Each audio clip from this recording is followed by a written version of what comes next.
It's Friday, August 23rd, and this might be the last garden notes for the season.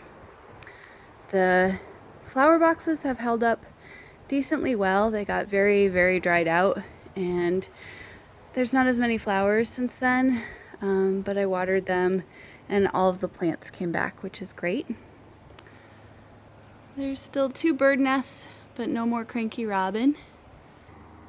These onions never got planted, and all of these are still doing pretty good. And here's some indigo rose tomatoes that are still not ripe yet.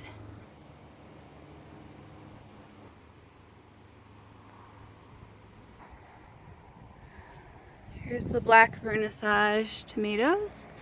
They're finally ripening. And I already picked the ripe tomatoes off of the Mountain Princess plants, but I've gotten quite a few.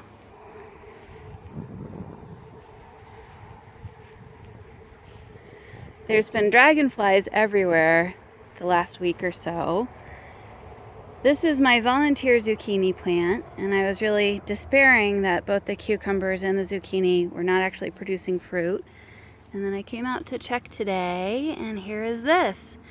So it does look like a Ron Denise zucchini, although the leaves are different from the one that I actually planted down on the other end. But here is a second little zucchini starting.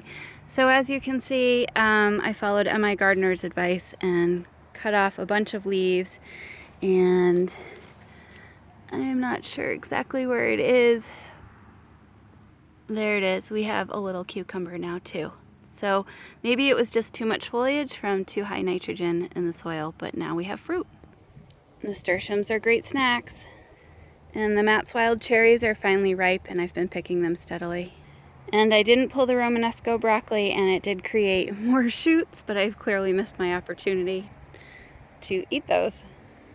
And the hyssop is still going strong, and there's still bees all over it.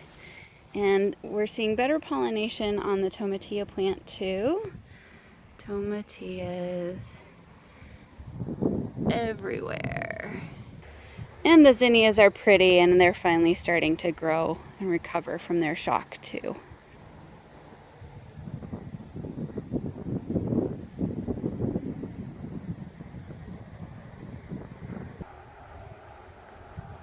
It's a beautiful day here today. The humidity is really low. The temperature is perfect, maybe just right around 68 degrees, and there's a nice breeze blowing. It is just perfect weather. I'm excited to see this green zebra ripen a little bit more. It's still really firm to the touch. It's definitely not ripe, but the other one had blossom end rot, so I haven't really tasted them yet. And there's this one too. And here's this Mountain Princess tomato. The Principe Borghese is just about ripe. They're starting to blush. And the first round of Cherokee purples that I got, they were ripe sooner than I thought, but they had this stuff on the bottom just like this one does, and so I ate maybe a few bites of them, but they really just were kind of rotten. This Hungarian hotwax pepper is starting to ripen. It's nice and yellow. The littler one is a little bit behind it. And I think I planted radishes. I think these are radishes that came up. And then back here I have a couple of carrots that came up. And I don't think you can see them right now, but earlier today I spotted my frog friends, so they are still around. And this tomatilla plant is doing pretty good. I've harvested a couple of ripe tomatillas, I think 3 so far.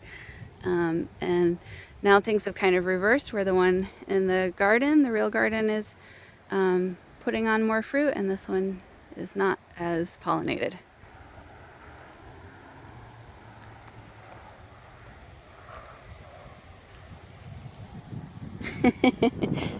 Frog friends just moved.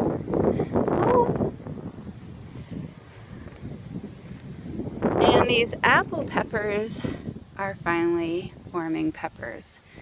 And the basil is looking better too.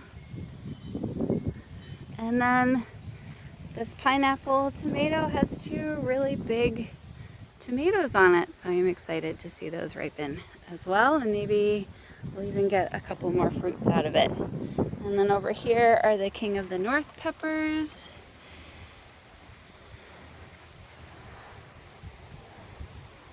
Things are looking pretty good. And that might be it for the summer.